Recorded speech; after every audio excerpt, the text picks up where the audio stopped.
जी अस्सलाम वालेकुम वरहमतुल्लाहि वबरकातुहू। जनाब अज माशाल्लाह प्योर माशाल्लाह ब्लैक बीतल अमृतसरी माशाल्लाह पट्ठ आ गई ने पहले सूए दे विच ने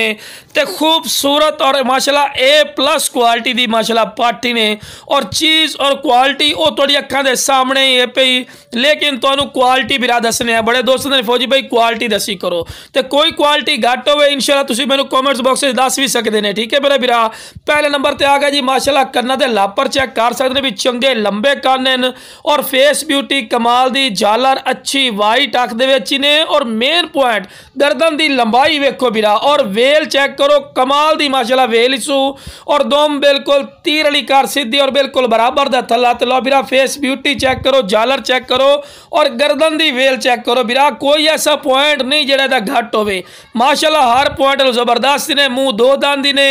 और 3 तो 3.5 महीना दी माशाल्लाह गब्बन पाटे बिरा चेक कर सकते हैं। हवाना चड्डा बनाई खलोती है फुल डिटेल नाल तुहानू चेक करवा रहे हैं कि तुहानू अच्छी तरह इन्फॉर्मेशन होवे। तो लो बिरा टोर फिर के विखा रहे हैं कि सेहतमंद और माशाल्लाह एक्टिव ने और तंदुरुस्त। तो जिस बिरा नू चाहिए जनाब स्क्रीन ते नंबर चलता पे रबता करके मुनासिब कीमत ते लै सकते हो।